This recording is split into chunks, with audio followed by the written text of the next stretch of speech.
Hi friends, welcome to Anu Abi happy family. Powder நிறைய இருக்கான்னு பாருங்கள். குளிச்சுட்டு அர்ஜென்ட்டில் பவுட்ரு போட்டேன். எதுக்குன்னா கடைக்கு போகணும் சரி அப்படின்ட்டு. அப்புறமா பார்த்திங்கன்னா பவுட்ரு சரியாக தொடச்சோன்னான்னு தெரில. கேமராவில் பார்த்தா வெள்ளை வெள்ளையாக தெரியுது மூஞ்சி. அப்புறம் பார்த்திங்கனாக்கா அப்பளம் வறுத்துக்கிட்டு இருக்கேன். இது தலையில் பார்த்திங்கனாக்கா நைட்டி வந்து சுற்றி வச்சுருக்கேன் முடிய.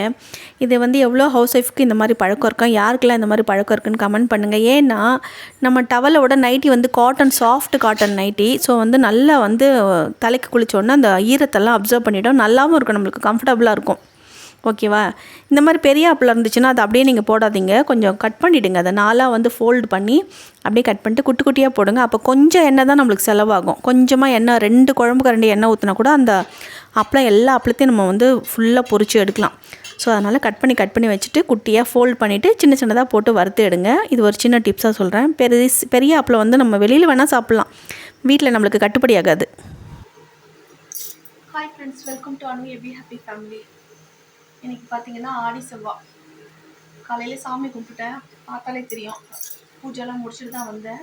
குக்கிங் வந்து பாதி ஆகிடுச்சு, ஆல்மோஸ்ட் ஆகிடுச்சு. சாதம் மட்டும் நான் லேட்டாக தான் வைப்பேன். ஏன்னா வந்து இங்கே ரொம்ப குளிர் ஜாஸ்தி இல்லை, அதனால் சூடு ஆறிடும். அதனால் சாப்பாடு வந்து லேட்டாக தான் வைப்பேன். இப்போ என்ன சமையல் சொல்லி பார்க்கலாம் வாங்க.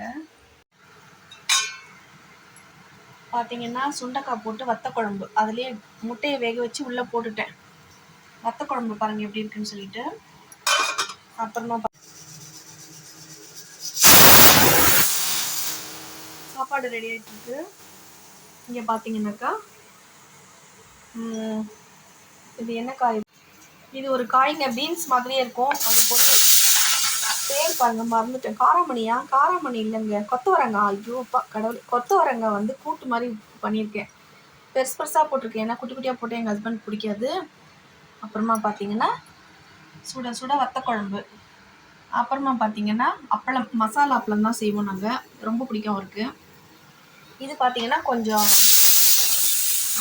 சுண்டைக்காவை அப்படியே வறுத்து வச்சுருக்கேன். அப்படியே சாப்பிட்டாலும் நல்லாயிருக்கும் இல்லையா, அதனால். அப்புறம் தயிர், ஆஸ் யூஷுவல் தயிர். இதுதான் எங்கள் வீட்டில் இன்றைக்கி சமையல். உங்கள் வீட்டில் என்ன சமையல் சொல்லிவிட்டு கமெண்ட் பண்ணுங்கள்.